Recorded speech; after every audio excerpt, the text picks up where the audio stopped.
Jika Anda belajar Islam dan gerbang pertama yang Anda masuki adalah fikih, saya kira Anda tidak akan bisa mengerti. Profesor Dr. Kiai Haji Abdul Syakur Yasin Indramayu. Dengan saya Indra Septiana, selamat datang di Denyut Semesta.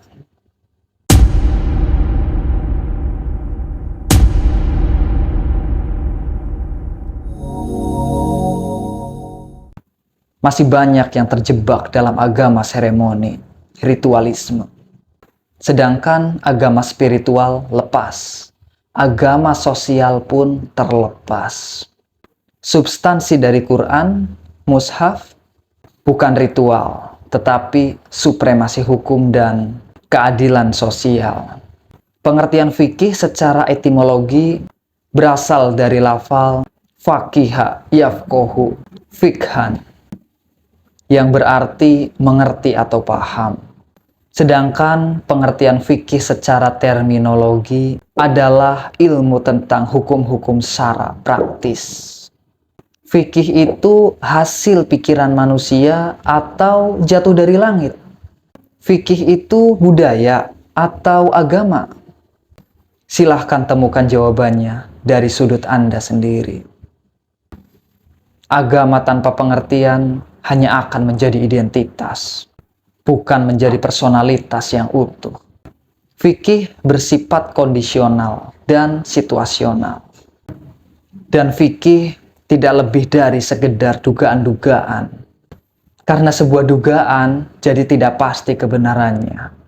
Hanya saja dugaan kebenarannya lebih besar. Saya menerima fakta di lapangan bahwa ada hal-hal yang memang perlu didogmakan. Saya percaya, saya menerima dogma itu ada. Tetapi dogma bagi saya itu tidak permanen.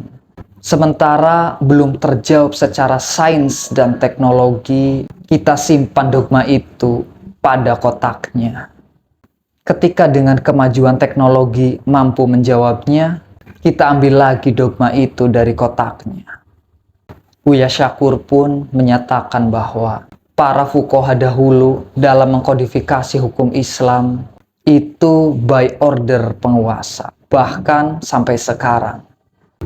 Gus Muwafiq pun menyinggung bahwa mazhab mahabbah, mazhab cinta, tidak bisa diukur oleh fikih. Karena memang fikih itu terbatas, ranahnya hanya pada empirisme. Memang saya akui, tanpa kulit, air dan daging kelapa akan membusuk. Tapi kalau kulitnya saja, apa bedanya dengan balon? Bervolume, besar, tapi kosong. Sejalan dengan pernyataan Hilmi Mubarok M.Sos, agama itu tentang feel.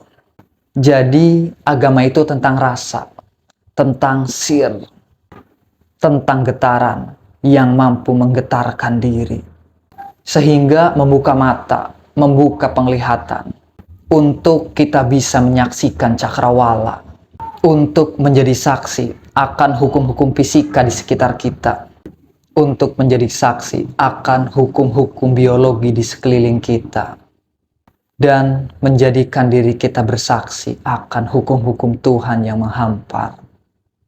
Sejak kecil kita terjebak, lebih tepatnya dijebak dengan halal haram, surga neraka, pahala dosa. Tapi kita seolah tak melihat akan keajaiban-keajaiban, akan tanda-tanda Tuhan yang menghampar. Bagaimana dari sebuah biji bisa menjadikannya sebuah pohon yang besar, yang menjulang. Bagaimana bisa rasa apel dan rasa cabai bisa berbeda, padahal dari tanah yang sama. Itu semua adalah ilmu agama. Itu semua adalah hukum-hukum Tuhan. Pertunjukan-pertunjukan Tuhan di bumi seolah menjadi hal yang biasa. Kenapa? Karena kita tertutup. Karena kita ditutup oleh pembelajaran-pembelajaran kita selama ini. Yang seharusnya kita terhubung, kita dibuat selalu pasif. Padahal jaringannya tertangkap oleh sensor kita. Namun saat kita akan mencoba mengaksesnya, saat kita mencari tahu apa passwordnya, kita seolah melakukan hal yang tabu di masyarakat.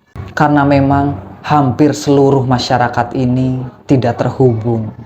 Dan itu menjadi alasan kenapa kita tidak mengenal diri kita, kenapa kita tidak mengenal peran kita. Bagaimana bisa kita mendengar gunung itu bernyanyi? Bagaimana bisa kita melihat warna angin jika kita tidak terhubung, connected? Bias heuristik adalah ketika kita menganggap informasi yang kita ketahui itu lebih penting daripada informasi yang tidak kita ketahui. Jadi, apakah kita membatasi diri kita hanya dalam lingkup fikih saja? Kita terlahir dengan sayap. Lalu, kenapa sepanjang hidup kita memilih merayap? Itu adalah pernyataan dari seorang sufi, L. Jalaluddin Rumi. Kencangkan sabuk Anda dan mari kita lepas landas. Formulasi pertanyaan adalah tiket untuk kita bisa lepas landas. Pertanyakanlah apa yang Anda yakini selama ini. Karena sebuah keimanan harus bisa dipertanyakan. Wallahul muwafiq illa aqwamit thoriq. Wassalamualaikum warahmatullahi wabarakatuh.